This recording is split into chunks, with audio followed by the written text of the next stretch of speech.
पुनीत, अब हम दोनों को मिलकर अपने इस रिश्ते के बारे में सीरियस होकर कुछ फैसला लेना पड़ेगा, क्योंकि मैं तो तुम्हारे बिना नहीं रह सकती। अरे, मैं कब से बोली जा रही हूँ और तुम हो कि आसमान देखे जा रहे हो। पुनीत, हाँ बोलो, सुन रहा हूँ। आस्था, क्या कह रही थी? कि तुम मेरे बिना नहीं रह सकती? हंसते हुए पुनीत आस्था की बातें दोहरा रहा था। क्या तुम्हें यह सब मजाक लग रहा है? नहीं नहीं। अच्छा बस करो, अब बहुत हो चुका मजाक। मैं तुम्हें अपनी फैमिली से मिलवाना चाहती हूँ। वे तुमसे मिलकर बहुत खुश होंगे। आखिर वह भी तो देखें कि मैंने उनके लिए कितना हैंडसम और समझदार दामाद पसंद किया है।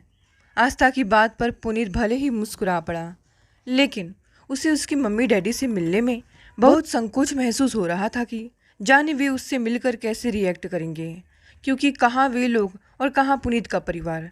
जमीन आसमान का फ़र्क था दोनों में। लेकिन आस्था के सामने वह यह बात बोल भी तो नहीं सकता था, वरना वह फिर से गुस्सा हो जाती।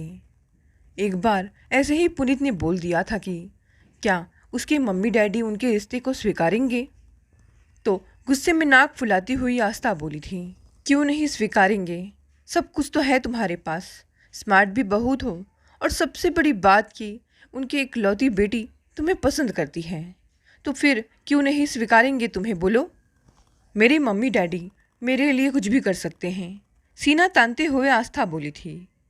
तुम कहाँ इतने बड़ी माँ बाप की इकलौती बेटी हो, तुम्हें ऐसो आराम से जीने की आदत है, और मैं ठहरा एक साधारण परिवार का लड़का। तो क्या तुम्हारी मम्मी डैडी मुझ जैसे लड़के? बोलते बोलते पुनीत चुप हो गया था, लेकिन आस्था सारी बात समझ गई कि वह क्या कहना चाहता है। अच्छा, तो तुम यह कहना चाहते हो कि मैं एक पैसे वाले बाप की बेटी हूँ और एक तुम साधारण परिवार से, तो हमारा मिलन कैसे हो सकता है? लेकिन जब हम एक दूसरे से मिले थे, जब हमें एक दूसरे से प्यार हुआ था, तब क्या तुम्हें या मुझे पता था कि तुम गरीब हो और मैं अमीर? नहीं ना। फिर हम एक दूसरे से प्यार करते हैं, और यही सबसे बड़ी सच्चाई है पुनीत। दोनों घंटों एक दूसरे में खोए रहे थे। कहाँ खो गए हो पुनीत? आस्था ने जब उसे झकझोरा तो वह अतीत से वर्तमान में पहुंच गया। मैं कल तुम्हें लेने आऊँगी, तैयार रहना। आस्था बहुत खुश थी कि पहली बार वह अपनी मम्मी डैडी से पुनीत को मिलवाने जा रही है, और उसे पूरा विश्वास था कि पुनीत उन्हें ज़रूर पसंद आएगा। खासकर आस्था के डैडी मनोहर तो उससे मिलकर बहुत खुश होंगे, क्योंकि उनका विचार पुनीत से काफ़ी मिलता जुलता है। दोनों जिंदा दिल इंसान हैं, एक जैसे ही हैं। हाँ, आस्था की मम्मी थोड़ी अलग टाइप की इंसान हैं, पर वे भी पुनीत को देखकर ना नहीं कह पाएंगी। पुनीत और आस्था की मुलाकात ना तो किसी कॉलेज में हुई थी, ना ही किसी दोस्त की पार्टी में, बल्कि दोनों संयोग से मिले थे कुछ साल पहले। एक रोज़ अचानक आस्था की गाड़ी बीच सड़क पर खराब हो गई थी। आसपास कोई मैकेनिक भी नज़र नहीं आ रहा था जिससे वह अपनी गाड़ी ठीक करवा सके। यह सोचकर ही वह परेशान हो रही थी कि ऐसी सुनसान जगह पर कुछ देर और रुकना पड़ा तो खतरा हो सकता है, क्योंकि आजकल जिस तरह से लड़कियों के साथ वारदातें हो रही हैं, सुनकर ही रोंगटे खड़े हो जाते हैं। वह मम्मी डैडी को फ़ोन लगा रही थी ताकि वे आकर उसे ले जाएं, मगर नेटवर्क क्षेत्र से बाहर होने के कारण उनका फ़ोन भी नहीं लग रहा था। अब मैं क्या करूं? किसका फ़ोन भी नहीं लग रहा है।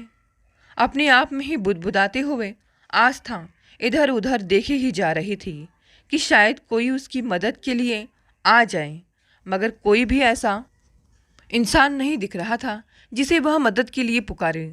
एक लड़की को सड़क के किनारे खड़ी देख पुनीत को समझते देर नहीं लगी कि वह कोई मुसीबत में है। कोई समस्या है क्या? अचानक पीछे से किसी की आवाज़ सुन आस्था चौंक कर मुड़ी, लेकिन सामने जब हट्टे कट्टे नौजवान को देखा तो वह बुरी तरह से डर गई। लगता है आपकी गाड़ी खराब हो गई है, मैं कुछ मदद करूं? बाइक को साइड में रोकते हुए पुनीत ने पूछा, तो डर के मारे आस्था की रूह कांप उठी। हेलो मैडम, कहाँ खो गई आप? पुनीत ने आस्था के चेहरे के सामने हवा में हाथ लहराते हुए पूछा। कोई मदद चाहिए या मैं निकलूं? नहीं नहीं, कोई मदद नहीं चाहिए, तुम जाओ। घबराते हुए वह फिर से अपने घर वालों को फ़ोन लगाने लगी कि शायद कोई फ़ोन उठा ले और उसे लेने आ जाए। लेकिन फ़ोन लगे तब ना। आस्था को अकेले लॉन्ग ड्राइव पर जाना बहुत पसंद था। अक्सर वह गाड़ी लेकर कहीं दूर, बहुत दूर निकल पड़ती थी। शहरों की भीड़ भाड़ से दूर, जंगलों से गुजरते हुए खेत खलियान, गांव कस्बा देखना उसे बहुत पसंद था। कितनी बार उसके डैड ने समझाया उसे कि इतनी दूर वह भी अकेले जाना ठीक नहीं। गाड़ी खराब हो जाए या कोई और समस्या आन पड़े तो क्या करेगी वह। अगर जाना ही है तो किसी को साथ लेकर जाया करे। मगर आस्था का कहना था कि वह अकेले घूमने में जो मज़ा है वह औरों के साथ कहाँ। अपनी मर्जी से चाहे जहाँ घूमो, बिंदास। डोंट वरी डैड, कुछ नहीं होगा आपकी बेटी को, बोलकर वह अपने डैडी को चुप करा दिया करती थी। लेकिन आज उसे समझ आ रहा था कि उसके डैडी कितने सही थे। कोई साथ होता तो कम से कम एक बल तो मिलता। काश वह अपनी डैडी की बात मान ली होती। मन ही मन वह पछता ही रही थी कि तभी एक बड़ी सी गाड़ी उसके पास से होकर गुजरी। उसने मदद के लिए हाथ हिलाया पर गाड़ी अपनी रफ्तार से आगे बढ़ गई। लेकिन उसने देखा वह गाड़ी उसके पास ही आ रही थी। अपने सीने पर हाथ रखकर आस्था ने राहत की सांस ली थी। गाड़ी ठीक उसके सामने आकर रुकी तो वह बोली, भाई साहब, मेरी गाड़ी खराब हो गई है, मदद चाहिए प्लीज़। आस्था को डर भी लग रहा था, पर पूरी रात वह यहीं तो नहीं गुजार सकती ना। गाड़ी में बैठे दोनों लड़कों ने पहले तो उसे ऊपर से नीचे तक घूर कर देखा, फिर आंखों ही आंखों में दोनों ने कुछ बातें की। फिर बोला, आपकी गाड़ी खराब हो गई है, लेकिन यहाँ तो कोई मैकेनिक नहीं मिलेगा। इसके लिए तो आपको शहर जाना पड़ेगा। वैसे जाना कहाँ है आपको? इन लड़कों ने बड़ी शराफत से पूछा। जी, अशोकनगर। घबराहट के मारे आस्था के मुंह से ठीक से आवाज़ भी नहीं निकल रही थी। ओह, हम भी तो उधर ही जा रहे हैं। अगर आप चाहें तो हम आपको आपके घर छोड़ सकते हैं, और कोई दिक्कत नहीं है। फ़ोन कर देंगी तो मैकेनिक आपकी गाड़ी ठीक करके आपके घर पहुंचा देगा। उन लड़कों ने कहा तो 1 मिनट के लिए आस्था ठिठक गई, क्योंकि किसी पर भी इतनी जल्दी विश्वास करना सही नहीं है। लेकिन चेहरे से वे लड़के शरीफ लग रहे थे।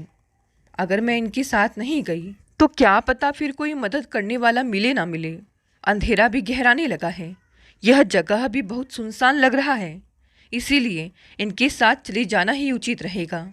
अपने मन में ही सोच आस्था उनकी गाड़ी में बैठने ही लगी कि एक ने उसका हाथ जोर से खींचा और दूसरा अभी दरवाज़ा लगाता ही कि आस्था, छोड़ो मुझे, नहीं जाना तुम्हारे साथ, बोलकर चिल्लाने लगी। मगर दोनों लड़के उसे ज़बरदस्ती पकड़कर गाड़ी में बैठाने लगे और एक ने डपटते हुए बोला, चुप रहो, नहीं तो यही मार कर फेंक देंगे, किसी को कुछ पता भी नहीं चलेगा। उसकी बात सुन आस्था सहम उठी। आज आस्था को अपनी मौत बड़ी निकट से दिखाई दे रही थी। उसे जीवन में आज पहली बार अपनी लड़की होने पर दुख हो रहा था। अफसोस उसे इस बात का भी हो रहा था कि कैसे वह इन हैवानों को पहचान नहीं पाई, कैसे उसने इन पर भरोसा कर लिया। रोना आ रहा था उसे, पर उसकी आंखों से आंसू नहीं निकल रहे थे। बोलना चाह रही थी वह, पर डर के मारे मुंह नहीं खुल रहे थे। सोच लिया उसने, जो होना है होकर रहेगा, अब कुछ भी नहीं कर सकती वह। अब उनकी कार रफ्तार पकड़ती ही की, तभी गाड़ी के सामने एक शख्स को देखकर अचानक से चालक ने कसकर ब्रेक लगा दिया। वह बाहर निकलकर कुछ पूछता ही कि मौका पाकर उस शख्स ने उस लड़के के सिर पर धड़ाधड़ 2 डंडे बरसा दिए, जिससे वह वहीं ढेर हो गया। दूसरा यह सब देखकर अपनी जान बचाकर भागता ही कि उसका भी वही हश्र हुआ। आस्था ने देखा वह तो वही लड़का है जो अभी कुछ देर पहले उसे मदद करने की बात कर रहा था, मगर आस्था ने उसे मना कर दिया था। आजकल लड़कियों के साथ क्या क्या हो रहा है पता है ना आपको। फिर भी कैसे इन अनजान लड़कों के साथ उनकी गाड़ी में बैठने को तैयार हो गई आप? जरा भी दिमाग है कि नहीं आप में? जब पुनीत ने आस्था की तरफ देखकर बोला तो वह अचकचा कर उसे देखने लगी। वह तो मैं ज़्यादा दूर नहीं गया था, इसीलिए आपके चीखने की आवाज़ सुनाई दे गई, वरना पता भी है आज आपके साथ क्या हो गया होता। उसकी आंखों में बहते आंसू देख पुनीत को लगा कि उसने कुछ ज़्यादा ही डांट दिया है उसे, क्योंकि बेचारी पहले से ही डरी हुई है, ऊपर से वह उसे और डांटे जा रहा है। इसीलिए फिर कुछ ना बोल वह गाड़ी देखने लगा कि उसमें समस्या क्या हो गई है। पुनीत थोड़ा बहुत गाड़ी ठीक करना जानता था। लीजिए, आपकी गाड़ी ठीक हो गई। अपना हाथ झाड़ते हुए पुनीत बोला। आस्था को समझ नहीं आ रहा था कि वह किस तरह से पुनीत का शुक्रिया अदा करे। आज अगर वह नहीं होता तो जाने उसके साथ क्या हो गया होता, सोचकर अभी भी वह काँप ही रही थी। नहीं नहीं, शुक्रिया की कोई ज़रूरत नहीं, प्लीज़। जब पुनीत ने बोला तो आस्था हैरान रह गई कि उसे कैसे पता चला कि वह उसका शुक्रिया अदा करना चाहती है। आपके चेहरे के भावों से बोलकर पुनीत हंसा तो आस्था को भी हंसी आ गई। खैर, गाड़ी के बहाने ही सही, पर अच्छा लगा आपसे मिलकर। आस्था को एक भरपूर नज़रों से देखते हुए पुनीत बोला। मुझे भी अच्छा लगा तुमसे मिलकर। घर आकर आस्था ने किसी को कुछ भी नहीं बताया, क्योंकि बेकार में सब परेशान हो जाते और गाड़ी चलाने पर पाबंदी लग जाती सो अलग। लेकिन अपने आप से उसने यह वादा किया कि अब वह संभल कर रहेगी, किसी पर भी तुरंत विश्वास नहीं कर लेगी। हम सबकी ज़िंदगी में कोई ना कोई एक ऐसा दिन जरूर आता है जो हमारे लिए बहुत खास बन जाता है। आस्था के लिए भी वह दिन बहुत खास बन गया जब गाड़ी खराब होने की वजह से पुनीत से उसकी मुलाकात हुई थी। उस दिन अचानक दोनों मार्केट में टकरा गए। एक दूसरे से मिलने के बाद उनके दिल में जो एहसास जागा वह बयान करना भी कठिन था। आस्था को पुनीत का सीधा साधा, ईमानदार व हंसमुख रवैया बहुत पसंद आया था। इसके बाद दोनों कई बार मिले। अब एक दूसरे से दोनों खुलने लगे थे। दोनों की पसंद और सोच काफ़ी मिलती जुलती थी।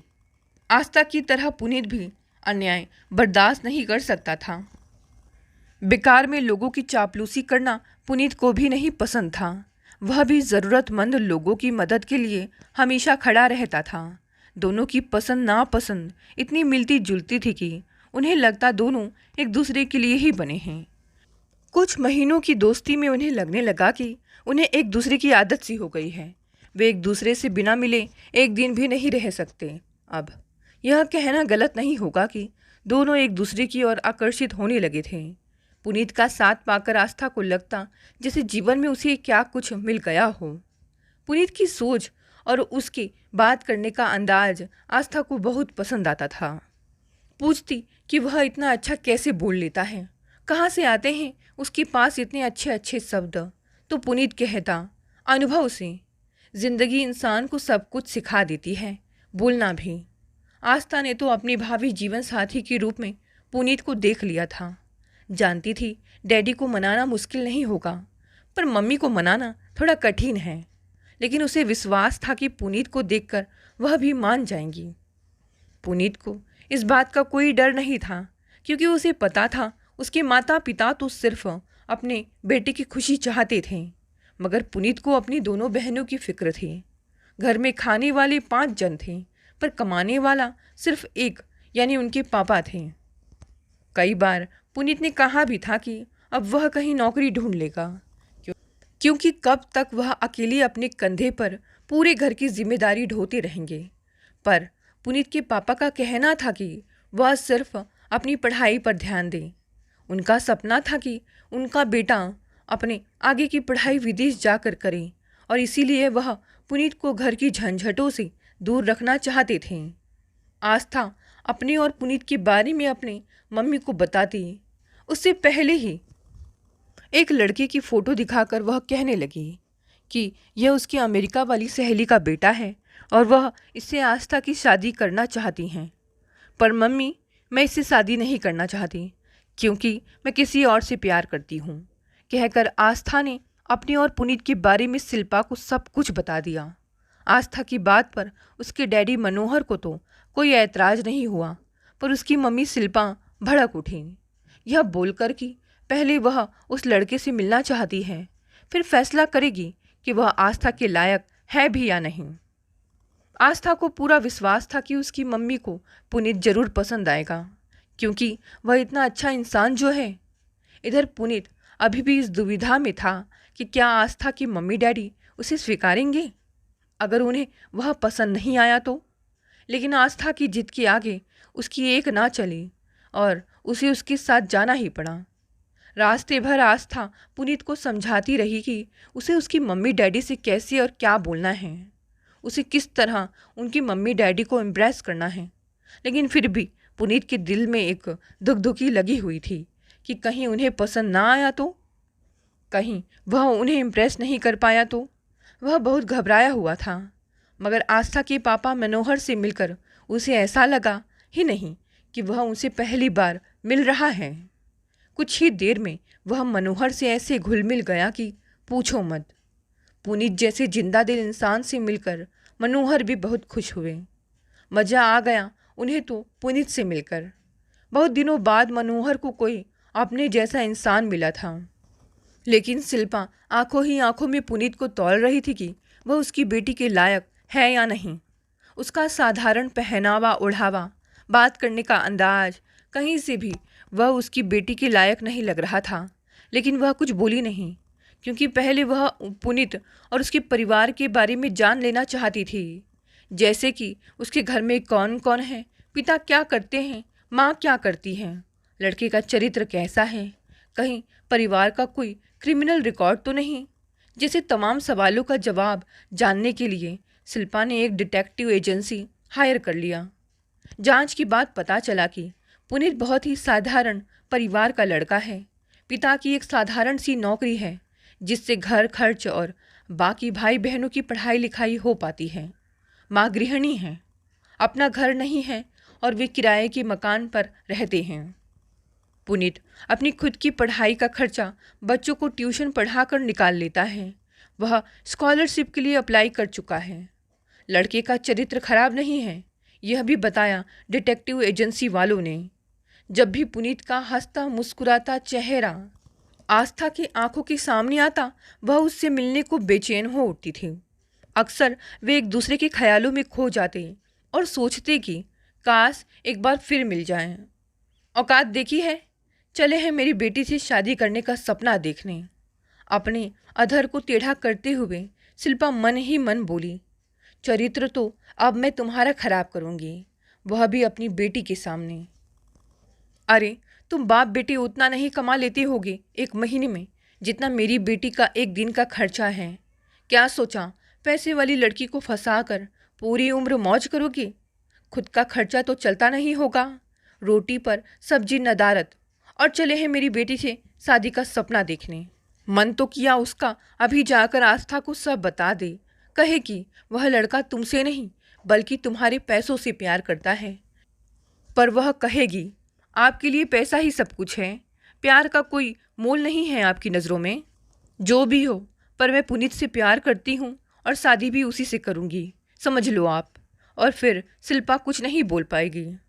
आजकल के बच्चों से बहस लगाने का मतलब है खुद के पैरों पर कुल्हाड़ी मारना, और शिल्पा अपने पैरों पर कुल्हाड़ी नहीं मारना चाहती है, बल्कि वह तो अपनी बेटी के पैरों में जंजीर डालना चाहती है। लेकिन दिमाग से बहुत सोच समझ कर कदम बढ़ाएगी वह।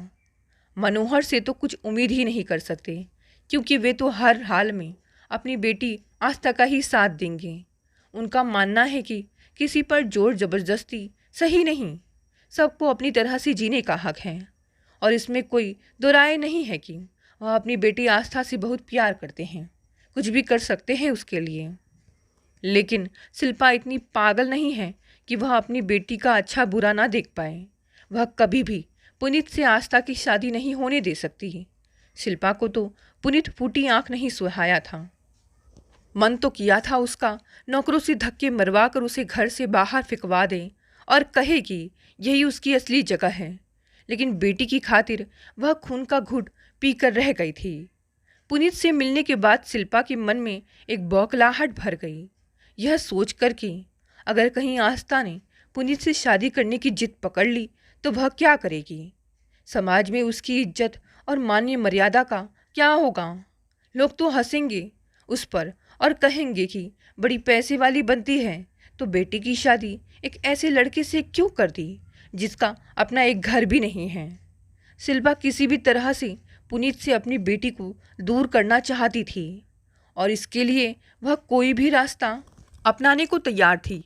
पता लगाते हुए एक रोज वह पुनीत के घर पहुंच गई और उसके परिवार वालों की खूब बेइज्जती करने लगी, यह बोलकर कि जानबूझकर उन्होंने अपने बेटे को उसकी बेटी के पीछे लगाया ताकि सारी उम्र मुफ्त की रोटियां तोड़ सकें। क्या समझते हो तुम बाप बेटे, अपनी चाल में कामयाब हो जाओगे? कभी नहीं। कभी मैं तुम्हारे मंसूबे में तुम्हें कामयाब नहीं होने दूंगी। जो मन सो शिल्पा उन्हें सुना आई। चाहते तो पुनीत के पिता भी उसकी बेइज्जती कर सकते थे, पर घर आए मेहमान को उन्होंने इज्जत देना सीखा था, इसीलिए चुपचाप सब सुनते रहे। पुनीत ने कुछ नहीं बताया, मगर आस्था को सब पता चल ही गया कि मम्मी ने पुनीत के घर जाकर उसके माँ पापा की खूब बेइज्जती की है। और इतना ही नहीं, उसने उन्हें पैसों से खरीदने की भी कोशिश की। आस्था का दिमाग ही सन्न रह गया कि मम्मी ऐसा कैसे कर सकती है। तमतमाती हुई वह मम्मी के कमरे में जाकर उन्हें खूब खरी खोटी सुना आई और कहा कि यह उसकी ज़िंदगी है, वह जिससे चाहे शादी कर सकती है, बालिग है, कोई रोक नहीं सकता उसे। वह तो उस घर को छोड़कर चली जाना चाहती थी, मगर अपनी डैडी का मुंह देखकर वह रुक गई। मनोहर तो खुद ही अपनी पत्नी शिल्पा के खराब व्यवहार से त्रस्त थे। शिल्पा ने कभी मनोहर को पति का सम्मान ही नहीं दिया। घर में वही होता आया है आज तक जो शिल्पा चाहती है। मजाल नहीं जो मनोहर उसके एक भी बात का विरोध कर पाए। हिम्मत ही नहीं थी उनमें। शिल्पा बहुत बड़े घर की बेटी है, उसके पापा बड़े ऑफिसर थे, गांव में भी उनकी अच्छी खासी जमीन जगह थी और संतान मात्र एक शिल्पा ही थी। नाजों में पली बड़ी हुई शिल्पा बचपन से ही जिद्दी और घमंडी स्वभाव की थी। उसके पापा चाहते थे कि उनकी जिद्दी और घमंडी बेटी के लिए कोई शांत सरल लड़का चाहिए जो उसके गुस्से को सहन कर सके, इसे संभाल सके। अपनी बेटी के लिए मनोहर से बेहतर लड़का उन्हें कोई नहीं लगा। दहेज के लालच में मनोहर के माँ पापा भी अपने बेटे की शादी शिल्पा से करने को तैयार हो गए, लेकिन उन्होंने यह नहीं सोचा कि पैसे से कभी किसी को सुख नहीं मिला है। शिल्पा ने कभी मनोहर से सीधे मुंह बात नहीं की, न ही अपने सास ससुर को अपनाया। उसे अपने धन दौलत का इतना घमंड था कि वह अपने सामने हर इंसान को तुच्छ समझती थी और आज भी वह अपने सामने किसी को कुछ नहीं समझती। वह लोगों से इस तरह से बात करती है जैसे वह उसका खरीदा हुआ गुलाम हो, लेकिन आस्था अपनी माँ की तरह बिल्कुल नहीं है। उसे जरा भी अपने पैसे और शोहरत का घमंड नहीं है। वह हर इंसान को एक जैसा समझती है। तभी तो वह शहर की चकाचौंध से दूर कहीं दूर गांव बस्ती में जाकर सुकून का पल बिताती है। शिल्पा ने मन ही मन सोच लिया कि वह कुछ ऐसा करेगी जिससे खुद ब खुद आस्था का मन उस पुनीत से फटने लगे। एक दिन वह अपनी गाड़ी से कहीं जा रही थी, तभी उसने देखा पुनीत एक लड़की के साथ बस स्टैंड पर खड़ा है। दोनों जिस तरह से सट कर खड़े थे, शिल्पा को शंका हुआ तो वह अपनी गाड़ी पार्क करके उनसे थोड़ी दूर बनाकर खड़ी हो गई। देखा उसने दोनों खूब हंस हंस कर बातें कर रहे थे। फिर उन्होंने चाय पी। बस में बैठने से पहले उस लड़की ने पुनीत को गले लगाया तो प्यार से पुनीत ने भी उसे अपनी बाहों में समेट लिया। फिर उसका गाल थपथपाकर उसे विदा किया। शिल्पा ने चुपके से उनकी सारी तस्वीर अपने फ़ोन में कैद कर ली ताकि उसे आस्था को दिखा सके। पुनीत और उस लड़की की फ़ोटो दिखाते हुए शिल्पा कहने लगी, देखो, क्या अब भी तुम यही कहोगी कि पुनीत एक अच्छा लड़का है? जिस पुनीत पर तुम आंख बंद करके विश्वास कर रही हो ना, असल में वह है क्या, अच्छे से देख लो। वह तुमसे नहीं बल्कि तुम्हारों पैसों से प्यार करता है आस्था। सही कह रही हूँ मैं। वह केवल प्यार का दिखावा कर तुमसे धोखा दे रहा है तुम्हें बेटा। समझो मेरी बात को। एक ही सांस में शिल्पा बोलती चली गई। मम्मी, क्या हो गया है आपको? क्यों आप बिना जाने बुझे कुछ भी बोलती जा रही हो? और यह चंद तस्वीर दिखाकर आप क्या साबित करना चाहती हैं? कि पुनीत बुरा लड़का है, चरित्र खराब है उसका?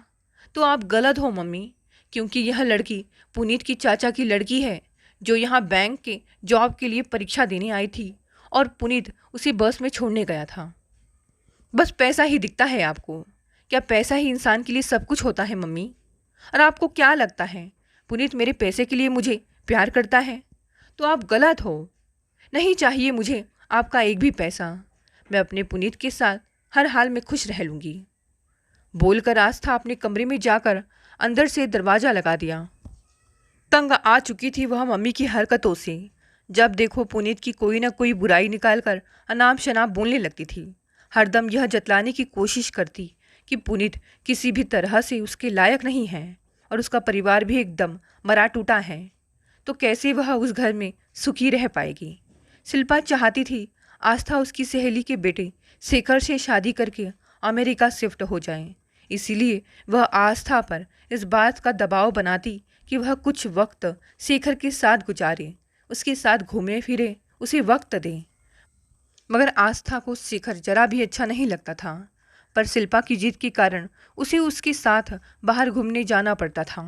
शिल्पा की सहेली थी तो इंडियन, पर अमेरिका जाकर उसने वहाँ शादी कर ली और हमेशा वहीं की होकर रह गई। लेकिन अक्सर दोनों सहेलियों में फ़ोन पर बातें होती रहती थी। शिल्पा भी कई बार अपनी सहेली के घर अमेरिका हो आई थी। उसे शेखर अच्छा लगा था, इसीलिए चाहती थी क्यों ना यह दोस्ती रिश्तेदारी में बदल जाए। मगर आस्था सपने में भी उस शेखर से शादी करना नहीं चाहती थी। वह तो शिल्पा की जिद के कारण उसके साथ कहीं घूमने चली जाती थी, मगर शादी कभी नहीं, क्योंकि उसका दिल एकदम काला था। कई बार वह आस्था को गलत तरीक़ों से छूना चाहा था, पर आस्था ने उसे वह मौका ही नहीं दिया। शिल्पा जितना आस्था को शेखर के करीब करना चाहती थी, वह उतना ही उससे दूर भागती थी। आस्था अपनी माँ को समझाना चाहती थी कि शेखर अच्छा लड़का नहीं है, पर वह सुने तब ना। स्कॉलरशिप के लिए पुनीत ने परीक्षा दिया था, जिसमें वह चुन लिया गया। कॉलेज की पढ़ाई पूरी होते ही 2 साल के लिए वह स्कॉलरशिप पर विदेश चला गया। आस्था भी MBA करने 2 साल के लिए चली गई। वहाँ से लौटते ही दोनों परिवार की सहमति से विवाह बंधन में बंधने का फैसला कर चुके थे। आस्था ने अपना प्लान पहले ही डैडी को बता दिया था, पर मम्मी को बताने में उसे डर लग रहा था। इसीलिए सोचा वहाँ जाकर बताएगी। लेकिन पुनीत से शादी की बात सुनते ही शिल्पा ने घर में कोहराम मचा दिया था। दोनों माँ बेटी में इस बात को लेकर जंग छिड़ गई थी। ना आस्था अपनी माँ की बात को समझने को तैयार थी और ना ही शिल्पा बेटी की भावनाओं को समझ रही थी। शिल्पा का कहना था कि पुनीत का रहन सहन, खान पान, पहनावा सब कुछ अलग है। दोनों परिवारों का कहीं से भी कोई मेल नहीं है।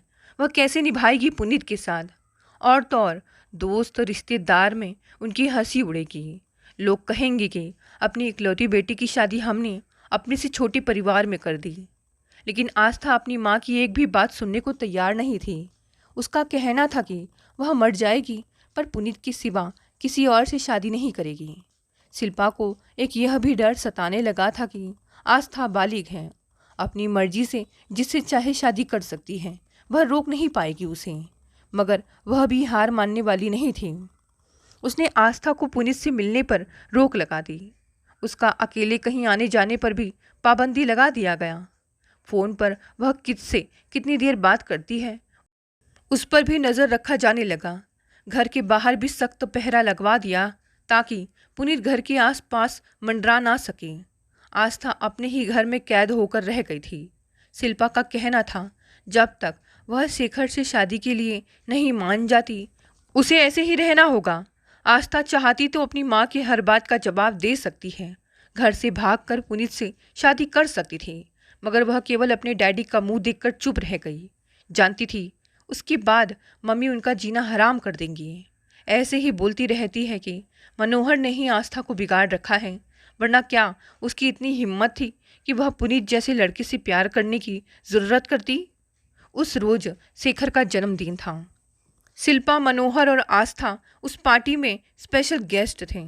वैसे आस्था उस पार्टी में नहीं जाना चाहती थी, मगर शिल्पा ने घर में इतना हंगामा मचाया कि आस्था को जाना ही पड़ा।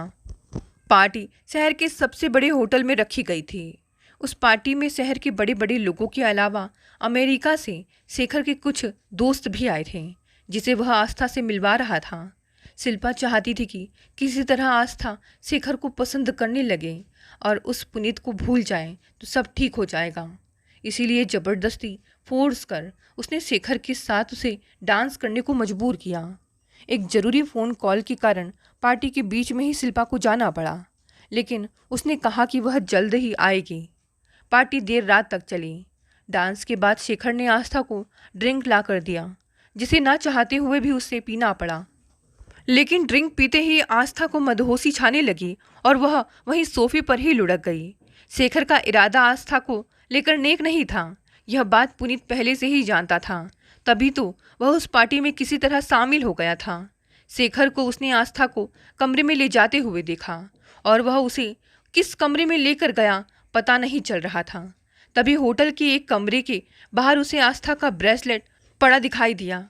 कान लगाकर सुना तो अंदर से फुसफुसाहट सुनाई पड़ी। पुनीत समझ गया कि आस्था इसी कमरे में है। उसने तुरंत जाकर होटल के मैनेजर को सारी बात बताई और कहा कि अगर उस लड़की के साथ कुछ ऐसा वैसा हो जाता है तो वही जिम्मेदार होगा और इस होटल की बदनामी होगी अलग। पुनीत की बात सुन होटल के मैनेजर ने तुरंत दूसरी चाबी से दरवाज़ा खुलवाया और सबने जो देखा अवाक रह गया। शेखर अपने दो दोस्तों के साथ आस्था के साथ जबरदस्ती करने की कोशिश कर रहा था और वह अर्ध चेतना में ही अपने आप को उनसे बचाने की कोशिश कर रही थी। तुम्हारी इतनी हिम्मत कि तुम मेरी बेटी के साथ, कहकर शिल्पा शेखर के गाल पर तड़ातड़ थप्पड़ बरसाने लगी। उन दोनों लड़कों को भी शिल्पा ने खूब मारा। अपनी सहेली को भी उसने खूब खरी खोटी सुनाई और कहा कि अच्छा हुआ जो उनका असली चेहरा सबके सामने आ गया, वरना वह तो बर्बाद हो गई होती। तब तक पुलिस भी वहां पहुंच चुकी। शेखर की मां ने शिल्पा के सामने हाथ जोड़े, पांव पड़े, पर शिल्पा ने उनकी एक ना सुनी और शेखर को उसके दोनों दोस्तों को पुलिस के हवाले कर दिया। यह सोच सोच कर शिल्पा के आंसू नहीं रुक रहे थे कि आज अगर पुनीत ना होता तो उसकी बेटी के साथ क्या हो गया होता। आज शिल्पा को समझ में आ गया कि आस्था सही थी और वह गलत। सही कहती थी आस्था कि पैसा ही सब कुछ नहीं होता, इंसान अच्छा और सच्चा होना चाहिए। धन तो कमाया जा सकता है, पर अच्छे संस्कार हर किसी के पास नहीं होते। पढ़ लिख कर बड़ा आदमी बन जाना, अच्छे कपड़े पहनना, अच्छा खाना खाना, बड़ी बड़ी गाड़ियों में घूमना, यही सब अच्छे संस्कारों की गिनती में नहीं आते। बल्कि अच्छे संस्कार का मतलब होता है लोगों के दुखों को समझना, अपने से बड़ों को सम्मान देना, जो शेखर में तो बिल्कुल नहीं था। यह बात आस्था ने कई बार बताना चाहा कि शेखर अच्छा लड़का नहीं है, पर शिल्पा हर बार उसकी बात को नज़रअंदाज कर उसे ही चुप करा देती थी। लेकिन आज उसे समझ में आ गया कि आस्था बिल्कुल सही थी। घर पहुंचकर शिल्पा ने सिर्फ अपनी बेटी आस्था और पति मनोहर से ही हाथ जोड़कर माफ़ी नहीं मांगी, बल्कि पुनीत के सामने भी वह सिर झुकाकर खड़ी हो गई। हाथ जोड़कर कहने लगी कि पुनीत उसे माफ़ कर दें, उससे इंसान के चुनाव में गलती हो गई। नहीं आंटी, प्लीज़ ऐसा मत कहिए, आप अपनी जगह एकदम सही थी। हर माँ बाप अपने बच्चों को ज़्यादा से ज़्यादा सुखी देखना चाहते हैं। आपने भी ऐसा ही सोचा तो क्या गलत किया, और आपको लगा शेखर से शादी करके आस्था ज़्यादा सुखी रहेगी। शिल्पा उसे देखती रह गई कि वह कितनी गलत थी उसे लेकर। अपनी जिद और अहंकार के कारण उसने हीरा को पत्थर और पत्थर को हीरा समझ लिया। आज शिल्पा को पुनीत से मिलकर बहुत खुशी महसूस हो रही थी। अब वह दिल से पुनीत को अपना दामाद मान चुकी थी। दोस्तों, कहानी यहीं समाप्त हो गई। कहानी पसंद आई तो इसे लाइक, शेयर, कमेंट करें। नए हैं तो चैनल को भी सब्सक्राइब कर लें। धन्यवाद दोस्तों, मिलते हैं अगली नई कहानी से।